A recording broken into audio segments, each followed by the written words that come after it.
ಪಶ್ಚಿಮ ಏಷ್ಯಾದಲ್ಲಿ ನಡೆಯುತ್ತಿರತಕ್ಕಂಥ ಯುದ್ಧದ ಪರಿಣಾಮವನ್ನ ಕಡಿಮೆ ಮಾಡಲು ಕೇಂದ್ರ ಸರ್ಕಾರ ಪ್ರಯತ್ನಿಸುತ್ತಿರುವಾಗ ಕಾಂಗ್ರೆಸ್ ಜನರಲ್ಲಿ ಭಯ ಹುಟ್ಟಿಸುವ ಮೂಲಕ ಬೇಜವಾಬ್ದಾರಿಯಿಂದ ವರ್ತಿಸುತ್ತಿದೆ ಎಂದು ಪ್ರಧಾನಿ ನರೇಂದ್ರ ಮೋದಿ ಗುಡುಗಿದ್ದಾರೆ.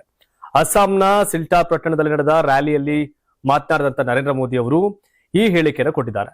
ನಮ್ಮ ಸರ್ಕಾರ ಯುದ್ಧದ ಪರಿಣಾಮಗಳನ್ನ ಕಡಿಮೆ ಮಾಡಲು ಪ್ರಯತ್ನಿಸುತ್ತಿದೆ, ಆದರೆ ಕಾಂಗ್ರೆಸ್ ಭಯವನ್ನ ಸೃಷ್ಟಿಸುವ ಮೂಲಕ ಜವಾಬ್ದಾರಿಯುತ ಪಕ್ಷವಾಗಿ ಕಾರ್ಯನಿರ್ವಹಿಸಲು ವಿಫಲವಾಗಿದೆ ಅಂತ ಆಕ್ರೋಶ ವ್ಯಕ್ತಪಡಿಸಿದರು.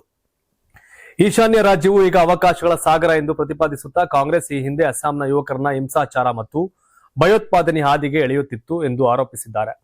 ಅಭಿವೃದ್ಧಿಯಲ್ಲಿ ಹಿಂದುಳಿದವರಿಗೆ ಆದ್ಯತೆ ನೀಡುವುದು ಬಿಜೆಪಿಯ ಮಂತ್ರ.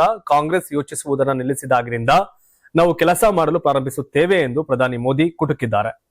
ಇನ್ನು ಕ್ಯಾಚರ್ ಜಿಲ್ಲೆಯ ಸಿಲ್ಟಾರ್ ಮತ್ತು ಮೇಘಾಲಯದ ಶಿಲ್ಲಾಂಗ್ ನಡುವಿನ 22,864 ಕೋಟಿ ರು ವೆಚ್ಚದ ನಿಯಂತ್ರಿತ ಎಕ್ಸ್ಪ್ರೆಸ್ ವೇ ಭೂಮಿ ಪೂಜೆಯಲ್ಲಿ ಪ್ರಧಾನಿ ಮೋದಿ ಭಾಗವಹಿಸಿದ್ರು.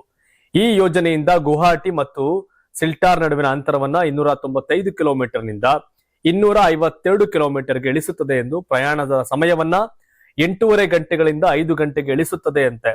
ಇನ್ನು ಕರೀಂಗಂಜ್ ಜಿಲ್ಲೆಯ ಪತರ್ಕಂಡಿಯಲ್ಲಿ 222 ಕೋಟಿ ರು ವೆಚ್ಚದ ಕೃಷಿ ಕಾಲೇಜಿಗೆ ಪ್ರಧಾನಿ ಅವರು ಶಂಕುಸ್ಥಾಪನೆಯನ್ನ ಇದೇ ವೇಳೆ ನೆರವೇರಿಸಿದ್ರು. ನೀವು ಸಣ್ಣ ಆಗ್ಬೇಕಲ್ವಾ? ಅದು ಒಂದು ಉತ್ತಮ ಆಹಾರದಿಂದ ಸಣ್ಣ ಆಗ್ಬೇಕಲ್ವಾ? ಪ್ರತಿದಿನ ನಮ್ಮ ಜೀನಿ ಸ್ಲಿಮ್ ನ ಯೂಸ್ ಮಾಡಿ ಯಾವುದೇ ಸೈಡ್ ಎಫೆಕ್ಟ್ ಇಲ್ದಂಗೆ ನೀವು ಸಣ್ಣ ಆಗ್ತೀರಾ.